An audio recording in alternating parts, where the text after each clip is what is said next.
Gao Zhilei is the lead programmer at a major company in China. On paper, his life looks stable.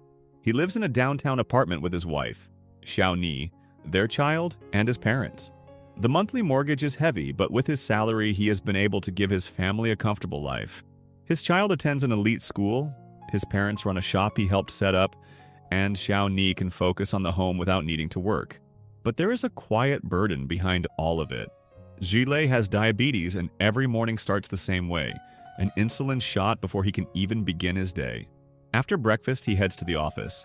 He has barely arrived when one of his team members admits they accidentally deleted important company data. Zhilei steps in immediately.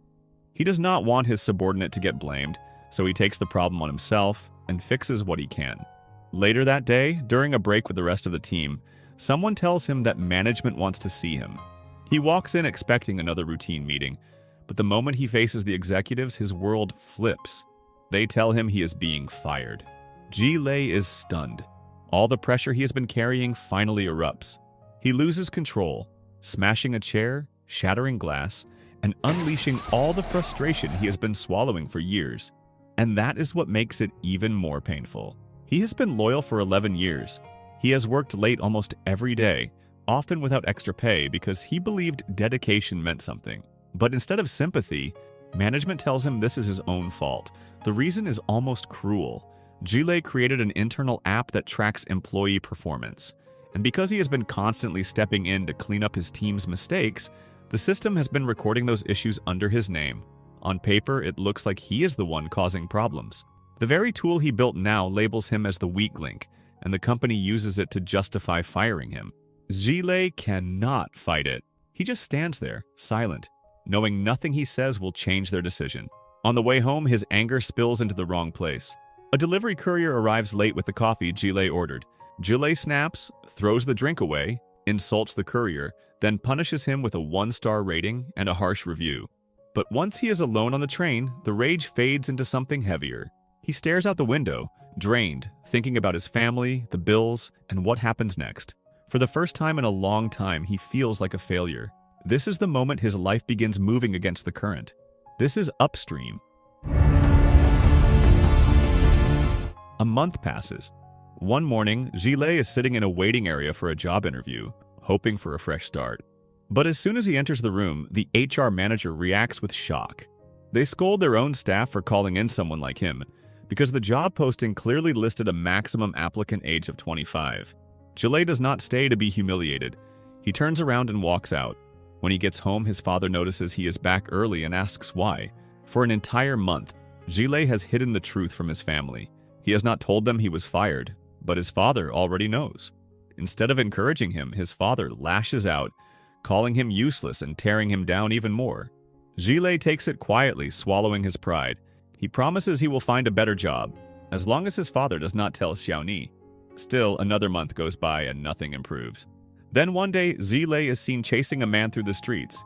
He catches him and demands his money back, 10,000 yuan. Zhilei paid this man to help him secure a job at a big company, and now it is clear he has been scammed. For a moment, it seems like he might get justice, but the man slips through a narrow gap in a fence. Zhilei tries to follow, but his body gets stuck, and he cannot squeeze through. Helpless, he can only watch as the scammer escapes. And the worst part is the mocking laughter. The man claims he did his job. He tried to find Zhilei work. If it failed, it is because Zhilei is too picky, too proud, too unwilling to accept what is available. That afternoon, Xiao Ni calls with urgent news. Zhilei's father has been rushed into the ICU. At the hospital, doctors explain that he has suffered a stroke. It is only then that Zhilei truly realizes what has been happening behind his back. While he has been unemployed and hiding the truth, his father has been working day and night at the shop just to keep the household running. The doctor also makes it clear that if his father wants immediate and proper treatment, the medical costs will be very high. Zhilei feels completely crushed. He begs for even a small extension, explaining that he has no money at all.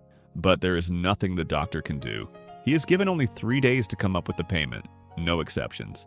That night, afraid his wife might find out, Zhilei secretly calls the finance department at his former company to ask about his severance pay. He knows the policy says it can only be released after 3 months, but he is desperate. Hearing his situation, the finance staff member agrees to try and help speed things up by the next day. Back at home, just as things seem quiet for a moment, Zhao Ni asks why the apartment mortgage has not been paid and why their child's school fees are already 2 months overdue. Zhulei freezes. He cannot answer anymore, and finally he breaks down and tells her everything. At that point, he does not even care if she decides to leave him. All he wants is to rest, even just for a moment. But Xiaoni's reaction surprises him. Instead of panicking, she immediately sits down with him to talk things through. She starts listing all their monthly expenses and says she will try to earn extra income by teaching music lessons.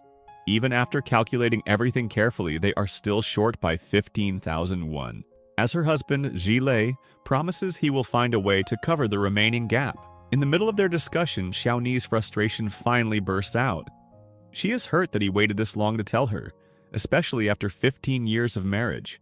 If she had known earlier, maybe the situation would not have gotten this bad.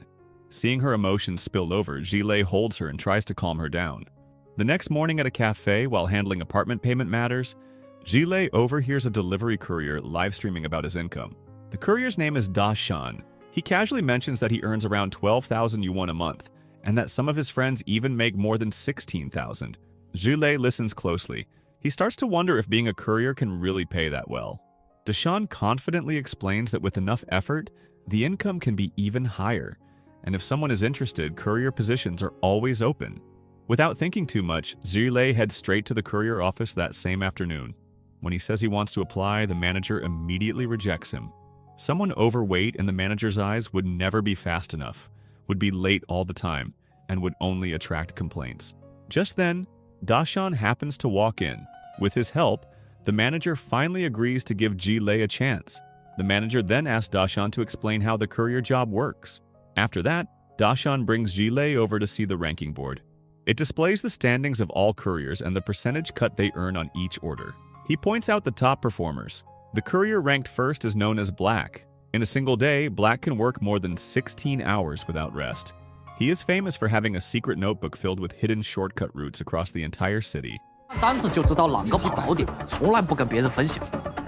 The courier ranked second is known as Stingy, and the nickname fits him perfectly. He is extremely frugal. Whenever his equipment breaks, he fixes it himself, rather than paying for repairs. When Zhilei finally meets him, he realizes this is the same coffee courier he once yelled at back at his old office. Now that Zhilei is wearing a courier uniform too, Stingy cannot stop laughing and even spits near his feet, clearly enjoying the irony. After handing over the delivery box and a rain jacket, Dashan takes Zhilei to the garage to choose a motorbike. The bike is rented and Zhilei only needs to pay the rental fee at the end of each month. Along the way, Dashan shares that before becoming a courier, he bounced between various odd jobs. Out of all of them, courier work pays the best. At the warehouse, after choosing a bike, Zhilei does a quick test ride. From that moment on, he officially becomes a courier. Dashan explains how to log into the app and which routes to follow. The most important rule is simple: never be late. A late delivery and a bad rating mean a cut in commission. With everything set, Zhilei begins his new job. Unfortunately, his very first order ends in failure. He is late.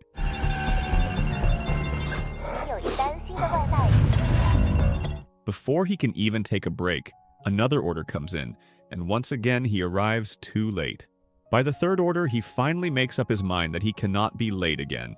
After picking up a drink order, he rushes toward the destination.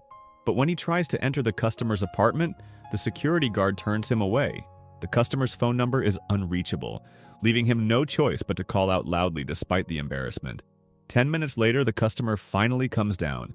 Frustrated and already exhausted, Zhilei loses his temper, and the customer responds with a 1-star rating. It turns into one of the worst days Zhilei has had in a long time. And it does not end there. On his way home, the electric motorbike runs out of battery, forcing him to push it all the way back. The next morning, before work begins, the manager gathers everyone for a short briefing and introduces a new feature in the app. Every few hours, the system scans each courier's face. To pass the scan, the courier must be smiling. The goal is customer satisfaction, which means couriers are now expected to smile all day long, and it has to be genuine. If the smile looks forced, the scan fails automatically, leading to a fine of 2,500 yuan and a 3-day suspension. With the briefing over, Zhilei starts his second day as a courier. His very first order already tests his patience when a mall security guard forces him to enter through a distant staff entrance. After a long struggle, he finally picks up the food. As he leaves, he panics when he sees officials about to take his motorbike. Luckily, he manages to retrieve it just in time and rushes off to deliver the order. On the road, he runs a red light and gets stopped by the police. Having just started and with no money on hand, he asks for leniency. Feeling sorry for him, the officer lets him off without a fine, but still requires him to help direct traffic for a short while. Later that day, during a short break, Zhilei opens up to the other couriers. Since morning, he has only managed to complete 3 orders, and every delivery feels exhausting. His co-workers encourage him, reminding him that he is not alone. Couriers everywhere are fighting the same battle. Bad ratings, they explain, are not always the courier's fault. Sometimes the problem really is the customer. But in the end, ratings are always in the customer's hands. So to earn 5 stars, even when it hurts, couriers have to keep customers satisfied no matter what they ask. And no matter how heavy the heart feels, every delivery still has to be made with a smile. When it becomes too hard to fight for yourself, fight for the people you love. One afternoon, Zhilei is assigned to deliver food to house number 47. The map directions do not match the actual roads, and he ends up getting lost. Luckily, he runs into another courier who helps guide him to the right place. After completing the delivery and leaving, Zhilei receives a call from the operator. The customer had written the address incorrectly and now wants the order delivered to a new location immediately. The news frustrates him. When he arrives at the new address, the customer's cold attitude pushes him to the edge and Zhilei nearly loses his temper. But faced with the threat of a 1-star rating, he swallows his pride and apologizes. While sitting by the roadside, trying to calm himself, Zhilei gets a call from Xiao Ni. She tells him that today is the day his father is scheduled to be discharged from the hospital. Realizing he forgot, Zhilei rushes home. At home, when his father learns that Zhilei is now working as a courier, he explodes. All those years of education, even at a prestigious university, now seem wasted in his eyes. He scolds his son relentlessly without any regard for how he feels. Already worn down by a terrible day, Zhilei finally snaps and shouts back. His anger spills over and his mother, Xiao Ni, and even his child end up caught in the crossfire. The next day, Zhilei tries to negotiate with the bank, hoping for leniency on the apartment payments that are already 2 months overdue. But no matter how difficult his situation is, the bank refuses to bend. If the payments keep falling behind, the apartment will be seized. At the end of the month, payday brings another blow. Zhilei confronts the manager, confused as to why his salary is only 4,000 yuan. The reason becomes clear. Too many bad ratings have led to repeated commission cuts. The manager warns him that if his performance does not improve next month, the company will have no choice but to let him go. Later that day, Zhilei receives a coffee delivery order, and the address turns out to be his former office. Embarrassed, he asks Black to take the order for him. Black refuses. He reminds Zhilei not to be ashamed and to let go of his pride. This is honest work, not something to hide from. Their effort deserves respect. With no way out, Zhilei delivers the order himself. He tries to slip inside quietly, hoping no one will recognize him. But just outside the room, he is spotted by his former subordinates and pulled inside. After handing over the order, they exchange brief updates about life. Through it all, Zhilei forces himself to keep smiling, even though the shame weighs heavily on his heart. After leaving the office, Zhilei finally takes a break and plans to eat lunch. As usual, he injects his insulin first. Just as he's about to take his first bite, a new order comes in. Without hesitation, he jumps back to work and leaves without eating. On the road, his body suddenly gives out. He feels dizzy and falls off his bike. His blood sugar drops sharply because he took insulin without food. People nearby rush to help and give him a sweet drink. As he slowly regains strength, his phone lights up with a notification asking him to verify his personal data. Even while in pain, he forces himself to smile at the screen and complete the process. The scan fails. He is automatically fined and suspended. That night, the family gathers to celebrate his father's birthday. In the middle of it all, his father loses control of his bladder, overwhelmed by guilt for constantly being a burden on the family. He breaks down, crying and apologizing again and again. After the celebration, while helping bathe his father, Zhilei gently reassures him, holding his hand as the old man finally breaks into tears. Later that night, as his mother is folding clothes, a letter slips out of his father's pocket. When she reads it, she immediately calls Zhilei and Xiao Ni over. The letter reveals the truth. During therapy the day before, the doctor had already said his father would never fully recover. In the letter, his father apologizes for always scolding Zhilei, even though Zhilei has been working himself to the bone for the family. He writes that from now on, they should stop worrying about him, because he no longer wants to live. Reading the letter, Zhilei collapses in tears. He feels like he has failed as a son. Together with Xiaoni and his mother, he gently talks to his father, trying to lift his spirits. Zhilei promises he will keep trying to become someone his father can be proud of.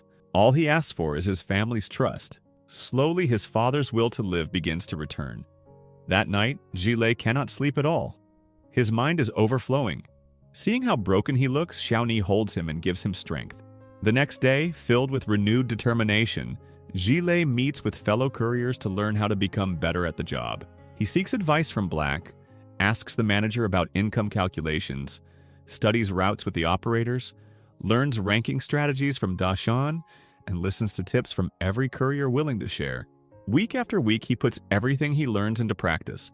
His ranking climbs rapidly from 59 to 24. 你收到一笔打赏，加油！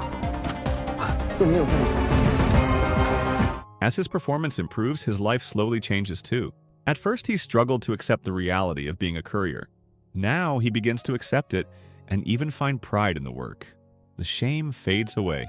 One morning, while delivering orders across the island by ferry, Zhilei unexpectedly runs into the scammer who once cheated him. Without hesitation, he chases after him, and this time, he gets his money back. As a former programmer, Zhilei also builds his own app to help him deliver faster, mapping hidden shortcuts across the city. Days pass. One afternoon, while making a delivery, he comes across Stingy after he has been hit by a vehicle. When Zhilei tries to take him to the hospital, Stingy refuses and insists on finishing his delivery first. Zhilei offers a compromise.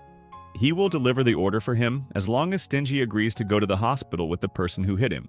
In the end, Stingy agrees. After finishing the delivery, Zhilei follows him to the hospital. But there he finds Stingy sitting in the hallway, completely untreated. Stingy brushes it off, saying he is fine and that there is no need for medical care. The driver who hit him already paid compensation. Hearing this, Zhilei is left in shock. That night, since Stingy's motorbike is damaged, Zhilei offers to take him home. When they arrive, Zhilei is left speechless. Stingy's home is tiny, tucked right beside a pile of abandoned bicycles. He lives there with his wife and 2 young children. That is when Zhilei learns the truth. Stingy's daughter is bald because she has leukemia and needs surgery as soon as possible. That is why he chose compensation money over hospital treatment after the accident. Every sacrifice he makes, every corner he cuts is for his child. That is the real reason everyone calls him Stingy. After meeting his family, Stingy talks with the Zhilei outside. He thanks him for all the help that day. Zhilei responds with a quiet smile, treating it as his apology for the past, for the insults, the thrown coffee, and the 1-star rating he once gave without thinking. As the conversation continues, Stingy opens up. He admits that he is exhausted. He has lived in hardship since childhood, always scraping by. The weight of it all became so heavy that earlier that day, during the accident, he briefly wished it would all just end. But then he thought about his family waiting at home, and thankfully he was given another chance to live. Hearing all of this, Zhilei's heart aches. On the way home, he reflects in silence. When he arrives, he kisses his child as she wakes up and gives her a small bouquet of wildflowers he arranged himself. Seeing her bright smile over such a simple gift, Zhilei begins to understand the meaning of gratitude. The next morning, as Zhilei prepares to leave, his father shares hopeful news. He no longer needs rehabilitation at the hospital. From now on, he will continue therapy at home with his mother's help. His father is optimistic, believing that even if it takes time, he can recover. His mother adds that she and his father plan to reopen the shop soon. Now, the burden is no longer carried by Zhilei and Xiaoni alone. The whole family will move forward together. Zhilei is deeply moved. At the office, while the manager is motivating the couriers, Zhilei asks for a moment to introduce something he has created. He presents a map app he built himself, filled with city routes, hospitals, hidden shortcuts, and customer house numbers he has carefully collected. With this map, deliveries can be faster and less confusing. Anyone who wants it can scan and use it for free. The couriers immediately line up, eager to get access. After sharing his app, Zhilei heads out to continue his deliveries. Day by day, life moves on. Since becoming a courier and staying active, Zhilei's health improves. His blood sugar stabilizes and he no longer needs insulin injections. At the end of the month, the manager gathers everyone with 2 pieces of good news. First, their office has been named the best courier service in the city. Second, Zhilei, once seen as a burden, has climbed into the top ranks this month. He has completed 1,600 deliveries. As always, the #1 spot still belongs to Black. The room fills with applause. In the parking lot, tension begins to rise. Month after month, Black has always held the #1 rank, and jealousy slowly builds among the other couriers. As Black prepares to head out, some of them start questioning whether he uses dirty tricks to finish his orders. They talk about fair competition and accuse him of cheating. The confrontation quickly turns violent. Offended and pushed too far, Black lashes out. The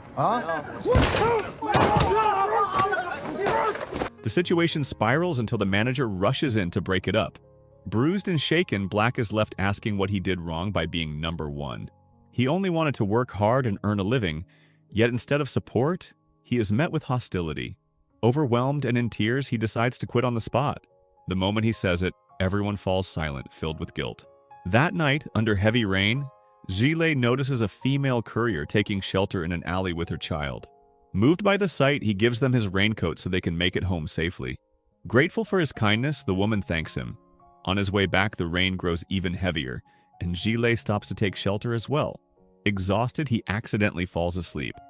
When the rain finally eases, some of his fellow couriers who happen to pass by wake him up and invite him to visit Black at the small cafe where he usually spends time. At the cafe, after apologies are exchanged, they sit together and share drinks. During the conversation, Black explains that the cafe belongs to his close friend, who is also a former courier. After a serious accident that cost him his leg, his friend had no choice but to quit. To pay off the medical debts, he opened this cafe. The truth finally comes out. Black pushed himself so hard to stay at the top, not for pride, but for the bonus money. He wanted to help his friend clear those debts. Hearing this, everyone feels ashamed. Black also explains that since it is the end of the year, he plans to take a break for a while. He wants to rest and stop caring about rankings. Remembering that Zhilei built a navigation app, Black hands him a notebook filled with shortcut routes he has collected over 3 years. He hopes it can help other couriers. As Zhilei looks through the notes, he is amazed. He knows this information will make his map app even better.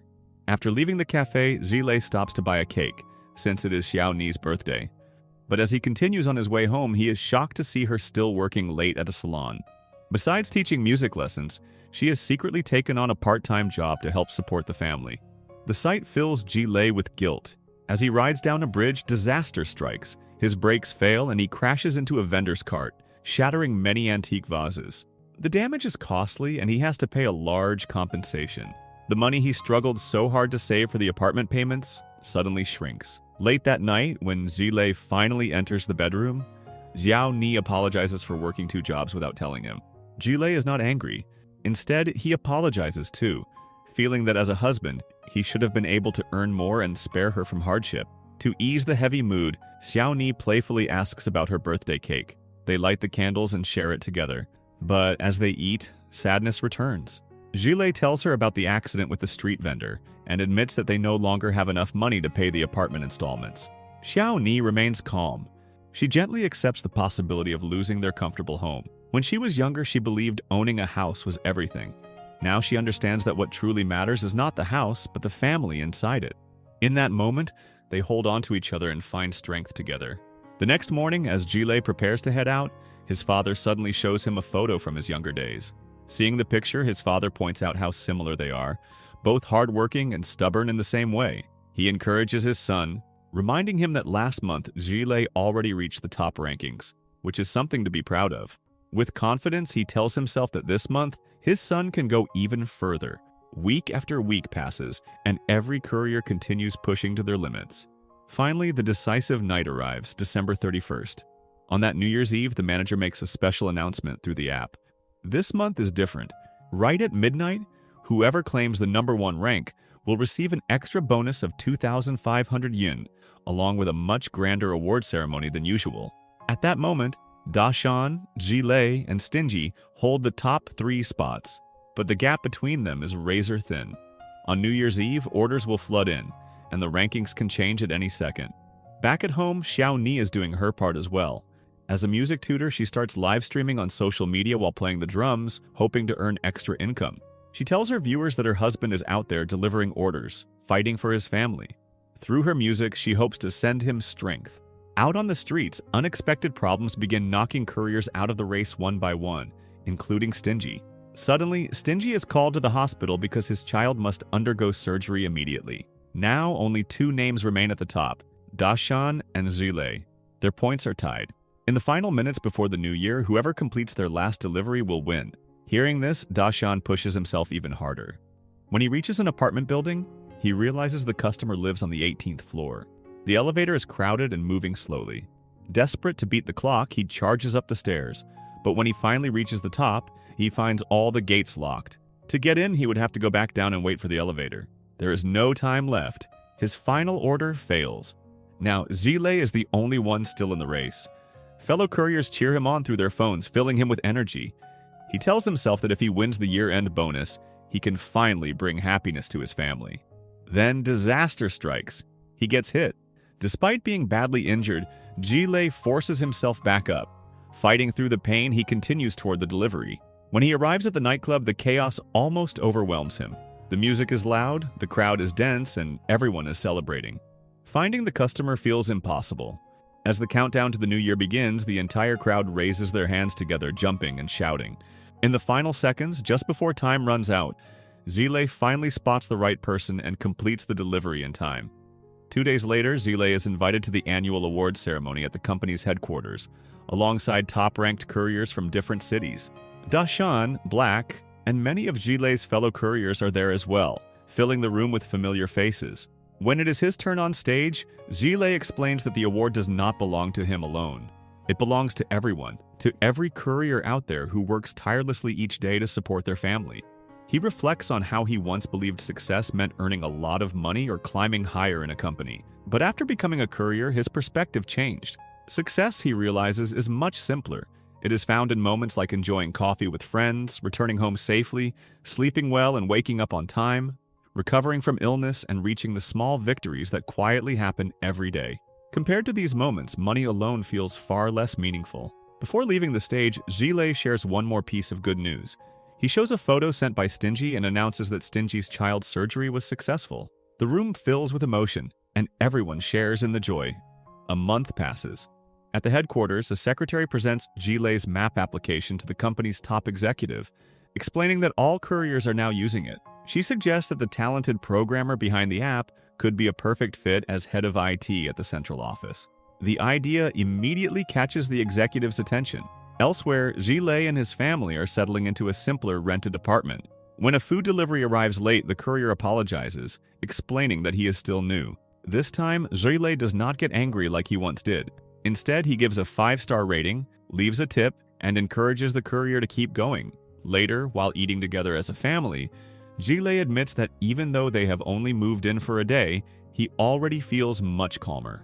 The apartment may be small, but there are no crushing bank payments chasing them anymore. Xiaoni adds that since becoming a courier and staying active, Zile seems more alive than ever. The man who once had money but struggled with diabetes is now healthy, confident, and full of energy, as if he can take on anything that comes his way. So the moral of the story is sometimes you do everything right, still lose everything overnight, and the only thing that saves you is the people who keep loving you when you feel the most unworthy.